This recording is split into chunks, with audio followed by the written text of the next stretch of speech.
point, let's bring in Maria Bartiromo, anchor of Sunday Morning Futures and Mornings with Maria. Maria, good morning to you. Pretty good report. First, the news. What is in it? Jobs number, here it is. 431,000. We expected a little higher number. Unemployment rate dropped slightly, 3.6%. Pretty good report. Maria, how do you read it today? Good morning. Bill, Sandra, great to see you both. Thanks so much. It is a pretty good report. We want to see this kind of job creation month over month for sure, even though it was shy of the most economists' expectations, which called for 490,000 jobs added to the economy in the month of March. Always good to see the unemployment rate moving lower. It did move lower by 3.6%.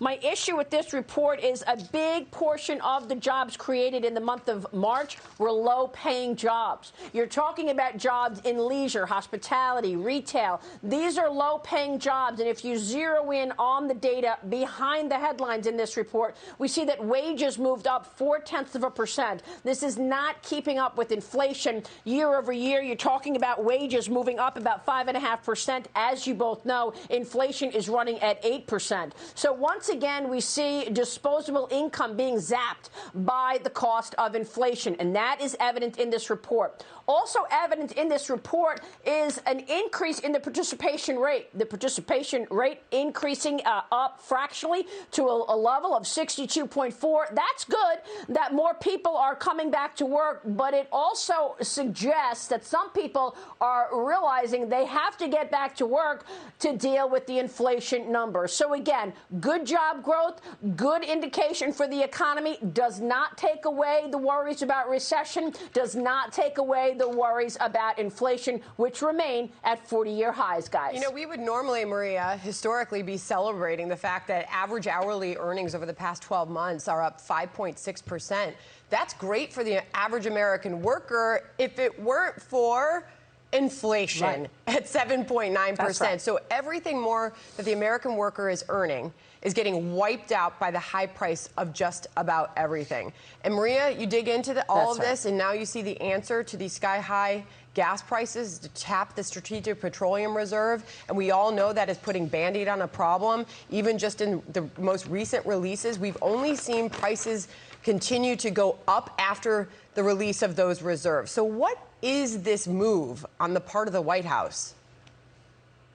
Well, it's a great point that you make, and I know that you've studied energy, Sandra, for many, many years and know this market cold. The bottom line is when you see a Band-Aid fix, it's only going to go back up after a little cool-off period, and that's what we have been seeing. This is the third time that the president has reached into the Strategic Petroleum Reserve, and it hasn't worked before because every time he has released oil from the Strategic Reserve, oil prices eventually, after a little cooling off period, went back to high. So we'll see if that happens again. That's why most observers want to see fundamental change in policy, in structure, in terms of supply and demand. What does that mean? It means dealing with drillers, not killers, dealing with American companies that can actually drill for the product and get back to business the way they were, making the U.S. energy independent. That will be the long-term solution, not a short-term move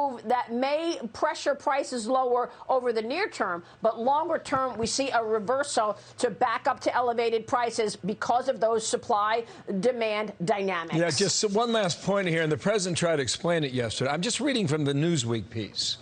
Verbatim, it says the spike in gas prices is a largely result of Russia's invasion of Ukraine, though only about 3% of the U.S.'s oil imports come from Russia. The president didn't even say that much, Maria. That reporting is so incomplete.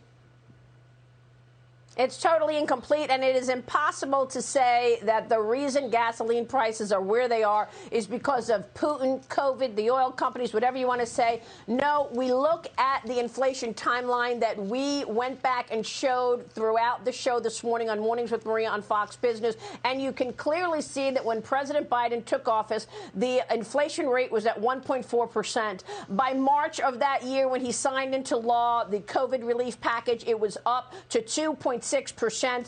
By July of that year, it was up to 6.5% because the Democrats were pushing another spending package all the way up to $3.9 trillion. It kept inching up all the way to this year when, of course, we saw the invasion, which did put a premium on it. It got up to 7.9%, but it started way before Russia invaded Ukraine, guys. Thank you, Maria. We'll see you on Sunday, okay? Maria Bartiromo with us. You got it. Nice to see you.